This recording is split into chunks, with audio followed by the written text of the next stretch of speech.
Desde que el ser humano dejó de ser el centro del universo y comprendimos que hay mundos más allá de lo que podemos ver en el cielo, una de las preguntas más grandes que se ha hecho el ser humano es, ¿hay vida allá afuera?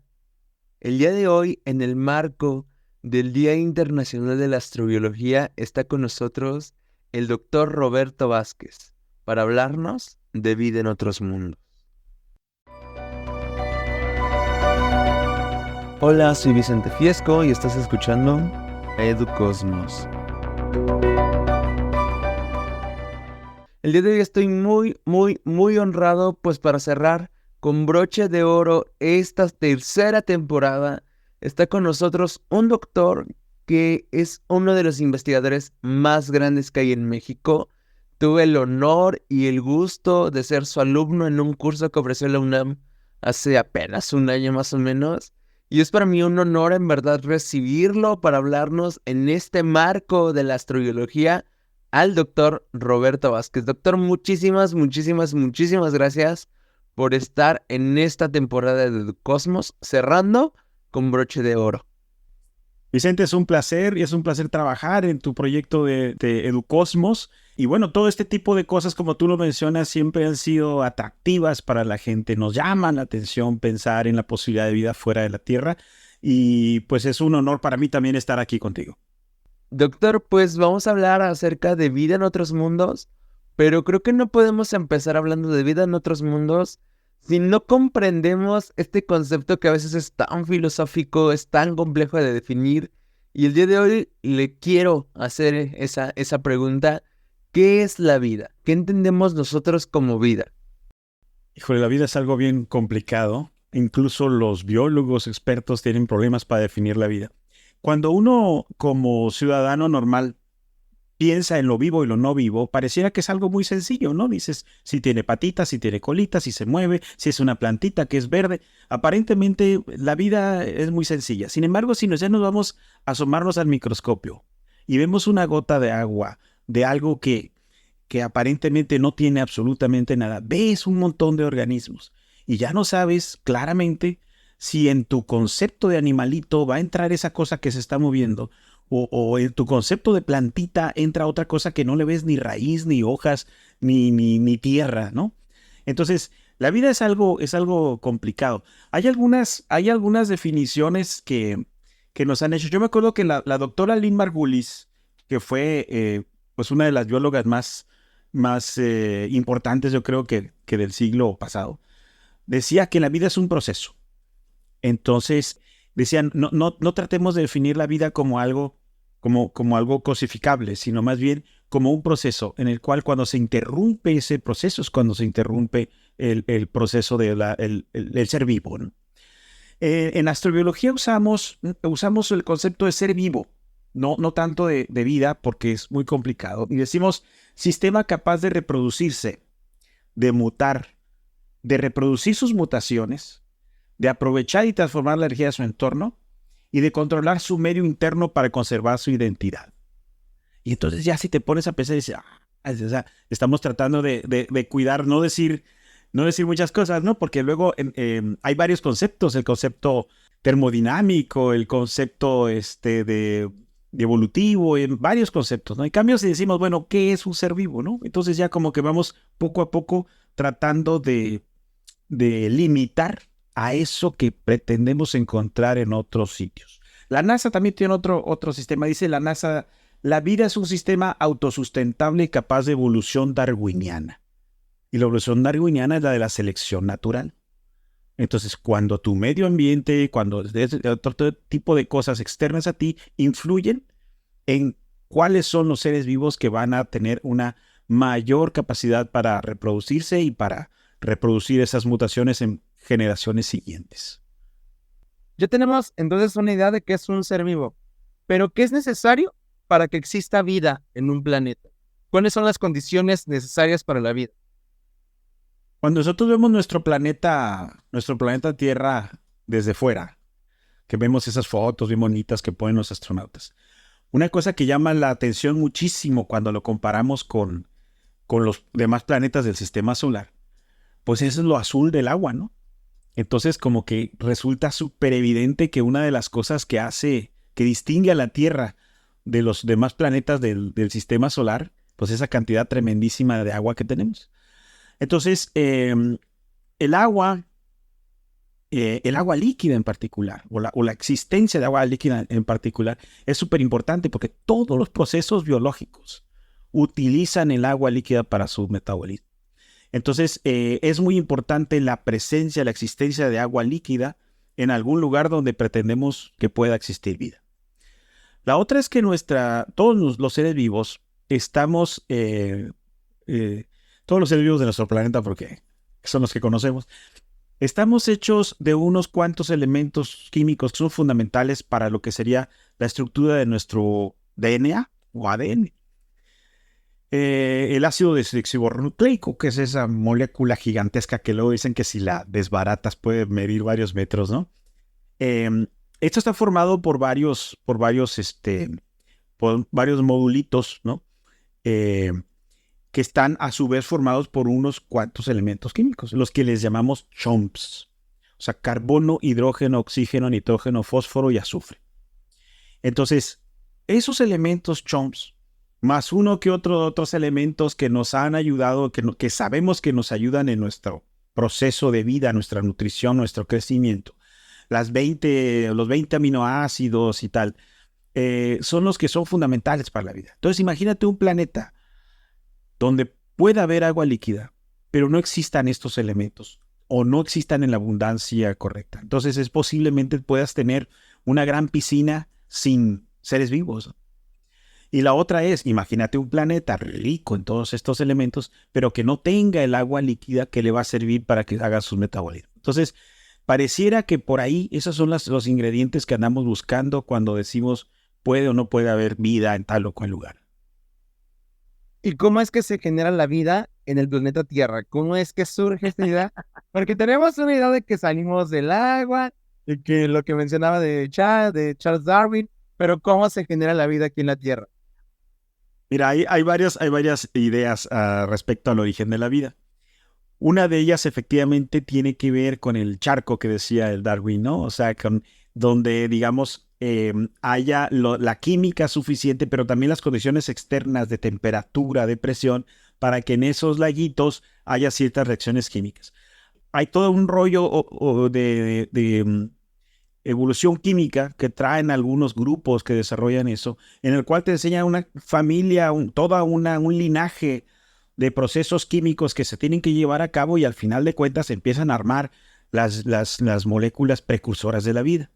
Entonces, esa es una idea, ¿no? La posibilidad de que haya sido por condiciones de esta. Hay otra idea mucho más antigua que decía la vida vino de fuera, ¿no?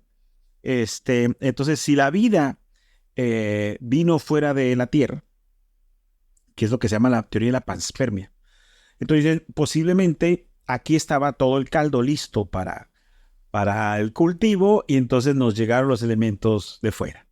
Entonces, claro, eso te quita el origen de la vida desde la Tierra, pero te lo manda a otro lugar. Entonces, bueno, entonces no. Una teoría que pudiéramos pensar mitad y mitad, es decir, que aquí estaban las condiciones y que los ingredientes llegaron de fuera. Entonces, no es que estuvieran vivos, sino que aquí ya se dio el proceso de la vida por esa situación. Existe otra teoría también muy interesante, y todas igual de poderosas porque tienen sus evidencias y tienen sus pros y sus contras. Pero existe la que dice que la vida se formó debajo del mar. Nosotros aquí en el Golfo de California tenemos algunos lugares muy interesantes, se llaman ventilas hidrotermales. Las ventilas hidrotermales son sistemas en donde hay una temperatura altísima porque tienen que ver con la tectónica de placas y todo ese tipo de cosas. Entonces la actividad geotérmica de nuestro planeta es la que alimenta de energía esas zonas. En esas zonas, si no fuera por eso, ahí no llega, por ejemplo, la luz del sol. Son profundidades de varios kilómetros, 3, 4 kilómetros de profundas, donde no llega la luz del sol. Entonces no puedes decir, el sol nos da energía, pues allá abajo no llega. Sin embargo, tienes unos ecosistemas repletos de animalitos, de plantitas acuáticas, o sea, flora y fauna, y una cantidad de bacterias impresionante. Nosotros tenemos aquí en nuestro laboratorio una de nuestros estudiantes que está a punto de doctorarse, la maestra Manet Peña. Ella está trabajando en su tesis doctoral en estos ecosistemas de bacterias en estas ventilas hidrotermales del Golfo de California, con la idea de posteriormente hacer un estudio comparativo con la posibilidad de que haya este tipo de sistemas en Europa, en Célado, este tipo de que son de satélites helados dentro de nuestro sistema solar. Entonces, esa es otra cosa muy interesante. Cuando tú observas esos ecosistemas, hay robotitos que han mandado para allá. Y ves, por ejemplo, que la mayoría de los organismos no tienen color, ¿no? Son blancos. No todos, pero sí la mayoría. Y luego ves grandes, ¿no? Y están moviéndose a temperaturas muy altas, a presiones altísimas. Es una presión atmosférica por cada 10 metros, me parece. Entonces, imagínate, en 1 kilómetro tienen 1000 metros, ¿no? O sea, 100 atmósferas de presión. La presión de Venus les viene guangos a estos organismos. Entonces, puede ser también otra posibilidad. Y el hecho de esa posibilidad nos invita a pensar que posiblemente haya vida en esos satélites helados. Porque sabemos que hay una capa de hielo enorme de varios kilómetros, pero que adentro hay agua líquida. Tenemos evidencia de que hay agua líquida debajo de los hielos de Encélado, debajo de los hielos de Europa. Entonces, si las fuerzas de marea del planetota en cuestión, por ejemplo, Júpiter o Saturno, que son los papás de esos satélites, si la fuerza gravitacional hace que el interior se caliente, entonces tienes las condiciones muy parecidas a los procesos geológicos de la Tierra. Entonces, ¿podrías tener sistemas parecidos a las ventilas hidrotermales? Sí. Y entonces, si eso fue el origen de la vida en la Tierra, podría ser el origen de la vida en algún otro lugar. Cuando nosotros decimos que estamos buscando vida en otros mundos, ¿qué estamos buscando? ¿Estamos esperando encontrar un mono verde con ojitos rasgados como aparece en las películas? ¿O qué es lo que nosotros esperamos encontrar en otro planeta o en otro sistema para entender que existe vida? Sí, por supuesto que la ciencia ficción pues no tiene los límites que tiene la ciencia de verdad, ¿no? Y entonces pueden poner lo que sea y tal, ¿no? Y algunas películas de ciencia ficción toman muy en serio los resultados de la ciencia para hacer sus desarrollos, ¿no? Y nos echan a volar la imaginación y eso está bien, porque sabemos que la imaginación de Julio Verne nos hizo llegar a la luna y en fin, un montón de cosas, ¿no? Entonces, ahí vamos bien. Ahora bien, desde el punto de vista científico, cualquier sistema que cumpla con los requisitos que te comenté hace ratito de evolución darwiniana, y ya sea que ese bichito exista o haya existido, ya con eso, mira, todos los que hacemos astrología haremos una super pachanga, una super fiesta. Porque, por ejemplo, en Marte es un lugar inhóspito, temperatura de menos 65 grados, una atmósfera muy, muy tenue y además casi más del 90% de dióxido de carbono. Sin embargo, la orografía nos está gritando que ahí hubo agua en la superficie. No tenemos así la superevidencia, pero hay cosas que nos invitan a pensar de que, oye, pues a lo mejor pareciera. Y entonces hay zonitas que parecieran lagos, y entonces se mandan los robotitos a analizar los suelos de eso. Si encontráramos en Marte evidencia de, no de que hay vida, sino de que hubo vida, eso ya sería un resultado importantísimo, porque nos abre ya de una vez el criterio que nos tiene súper amarrados a la Tierra de que la vida solo es en la Tierra, nos abriría y nos diría, oye, ha habido vida en otros sistemas. Si encontrásemos microbios unicelulares, ya no te pido un pez o un pulpo, pero microbios unicelulares en los mares subterráneos o subglaciales, mejor dicho, de Europa o Encélado, eso también sería un super resultado impactante, impresionante y además que nos haría felices a todos los que estamos sobre esto. El proyecto SETI de la búsqueda de inteligencia extraterrestre, que ha dado mucho a la ciencia ficción, se desarrolla de manera científica también en el Instituto SETI que está aquí en California. El proyecto en alguna vez perteneció a la NASA y después se fue ya a una institución privada.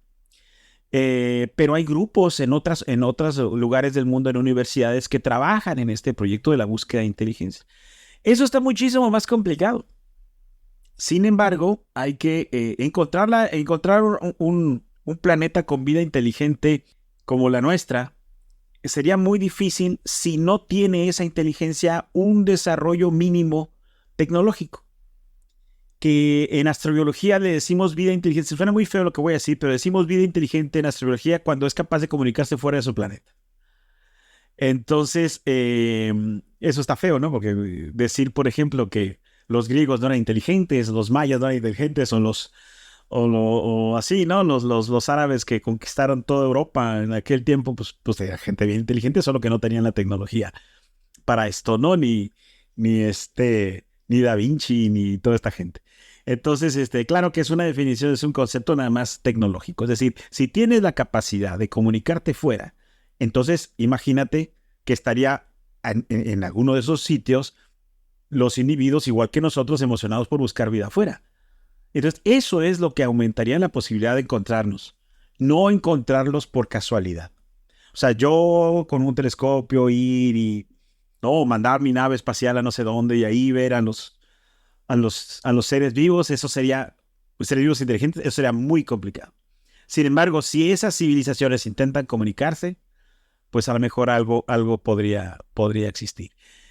Nosotros hicimos un ejercicio hace algunos años. Uno de nuestros estudiantes de posgrado hizo un ejercicio buscando cuántas civilizaciones habría en nuestro entorno, basado en lo que se llama la ecuación de Drake, que toma en cuenta muchos factores. Cuando Drake la hizo en 1961, pues casi todos los factores eran totalmente desconocidos, pero él estaba seguro de que el número de civilizaciones al menos era 1, ¿no? Entonces todos sus factorcitos deberían de ser un numerito, ¿no? Conforme el tiempo empezó a pasar, a partir de 1995 se empezaron a encontrar planetas fuera del sistema solar, los exoplanetas, a confirmarse. Y entonces en algunos pocos años ya teníamos numeritos que nos ayudaban a la estadística y a empezar a llenar esos factorcitos de la ecuación de Drake. Entonces, como ejercicio académico, pues está muy padre, ¿no? Decir, bueno, son tantas, no me acuerdo, eran más de 10,000 civilizaciones que se podían encontrar según el trabajo, ¿no?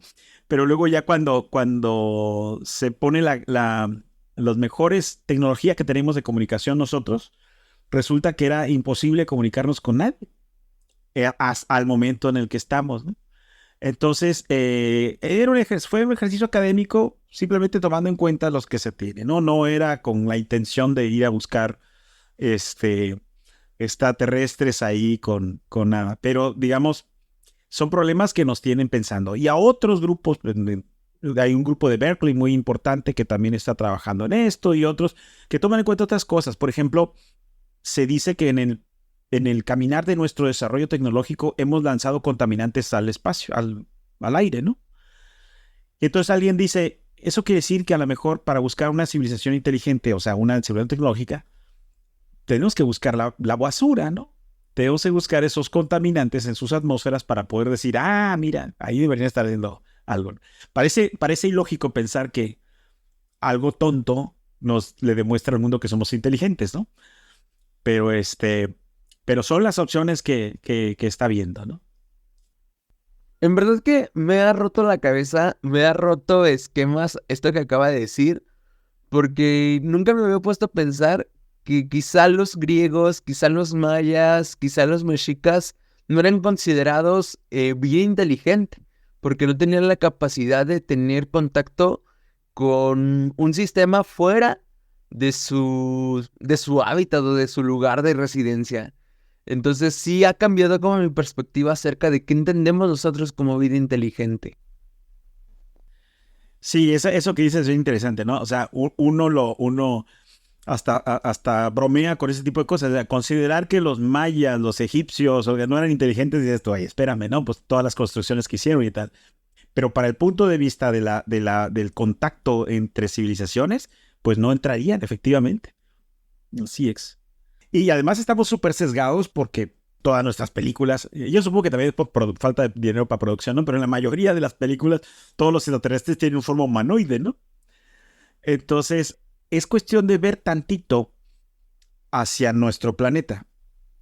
Y si todos tenemos y que es lo que estamos convencidos, todo ser vivo en el planeta Tierra tiene un ancestro común. La tremenda variedad biológica que tenemos en la Tierra. O sea, es decir, la cucaracha es mi pariente, la víbora es mi pariente, un árbol, un pino, una palmera. O sea, todo bicho vivo, toda planta, tenemos un origen común. Entonces, con esta variedad de nuestro planeta, pues es hasta irrisorio pensar que algo va a ser muy parecido en otro planeta. Es decir, sí va a tener ojitos y manitas y 5 dedos y tal, ¿no? Y claro, mientras nuestro planeta sea el único lugar en donde encontramos la vida, pues vamos a seguir pudiendo lucubrar lo que sea, pero no es fácil, ¿no? No es fácil este asunto. Doctora, una preguntota. Discutí con una amiga acerca de la posibilidad la posibilidad de existencia de vida en Venus. ¿Ok? ¿Es posible? ¿No es posible? Ella me hablaba de algo llamado fosfina, que leí en algún artículo. ¿Qué tan cierto o qué tan probable es la existencia de vida en Venus? Desde antes de que saliera este resultado de la fosfano, como le quieran decir, ya se hablaba de que en Venus, digo, eso es un infierno total, nada que la diosa del amor ni nada, ¿no? Temperatura como de 500 grados en la superficie, presión de más de 90 atmósferas, y luego encima llueve ácido sulfúrico. O sea, está, pero complicadísimo. Sin embargo, poquito arriba de los 50 kilómetros desde la superficie hacia arriba, tienes un lugar en donde tienes una temperatura de 30 y tantos grados, que eso aquí a mis vecinos de Mexicali es hasta fresquito, ¿verdad? Tienes una presión atmosférica como de 0.75 atmósferas, que eso es más o menos lo de la Ciudad de México. Entonces, lo único que les faltaría en esa zona es que hubiera agua líquida. Entonces uno pensaría, oye, pues a veces, bueno, aquí en nuestro planeta tenemos gotitas de agua que se pueden condensar a determinadas condiciones. Entonces imagínate que hubiera gotitas de agua y que hubiera seres flotando arriba, microbios, ese tipo de cosas. Entonces es posible que sí haya vida en la atmósfera. Entonces ahorita mismo hay grupos de investigación en otras universidades del mundo que están atacando ese problema y de hecho hay quienes quieren ir a hacer tomar muestras a esas alturas para ver qué posibilidades hay de que se puedan encontrar. Las nubes de Venus son muy densas, ¿no? De hecho, pues no vemos su superficie, sabemos lo que hay debajo por las observaciones con radar. Se han enviado sondas que se han destruido, ¿no? Todas las misiones Venera de la Unión Soviética pues, se destruyeron porque no sabía cómo estaba la presión tan terrible, ni la temperatura. Entonces, creo que sí hay posibilidad. Yo soy súper optimista, a mí me encantaría que sí hubiera, porque si las condiciones físicas están ahí y hubiera condensaciones de gotitas de agua, tienes todo para que haya algo ahí. Y es el planeta más cercano a nosotros, ¿no? Nosotros hicimos un trabajito de los primeros que hicimos sobre la posibilidad de panspermia inversa. Es decir, que venga un meteorito en la Tierra con vida, golpea y entonces se escapa material biológico desde la Tierra. Entonces imagínate qué interesante que ese material biológico puede llegar a otros planetas. Según los modelos que nosotros hicimos, podría llegar material biológico terrestre hasta Saturno. Entonces quiere decir que podría llegar con todos nuestros vecinos. Podría, por supuesto, reciclar. La mayor parte se recicla en la Tierra. Podría caer en la Luna, en Venus, en Marte, en Júpiter y hasta en Saturno y sus lunitas. Claro, estamos hablando de que es muy poquito el material, pero de que se puede llegar hasta allá con un evento de esto se puede llegar. Al menos eso nos dieron nuestros modelos. Entonces imagínate que tienes algo parecido en este tipo de lugares. Tienes las condiciones y de repente te mandan ahí el ingrediente mágico, ¿no? Entonces sí, yo creo que tu amiga tiene razón. Es posible que pueda haber vida. Doctor, pues ha sido una charla en verdad muy interesante, con muchas ideas que han ido cambiando la estructura que tengo de ellas. No sé si le gustaría agarrar algo más antes de concluir con este episodio? Pues nada más a todos tu público, tus radioescuchas, decirles que en todo este ambiente lleno de redes sociales, de comunicación tan amplia y tal, programas como el tuyo ayudan muchísimo a nuestra educación, a nuestra orientación hacia qué es lo que es cierto y qué es lo que no es cierto. Entonces, cuando vean cosas de extraterrestres, vean de tal, fíjense las fuentes de dónde viene la información, es muy importante, porque sí hay científicos que estamos trabajando en el tema, pero sin lugar a dudas es un tema sobreexplotado por muchas otras circunstancias. Entonces, nada, animarlos a que sigan escuchando tu programa, programas similares y que se llenen de cultura, porque la ciencia es cultura, y que estemos atentos a todas estas situaciones que están pasando en nuestros tiempos. Doctor, pues en verdad muchísimas gracias. Es un honor que haya cerrado con broche de oro esta tercera temporada. Gracias a ti, Vicente, y un abrazote.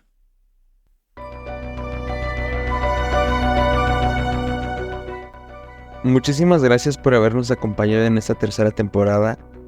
No olviden compartir cada uno de estos episodios para que sigan llegando a más personas y que la ciencia siga estando al alcance de todos. Nos vemos en una cuarta temporada.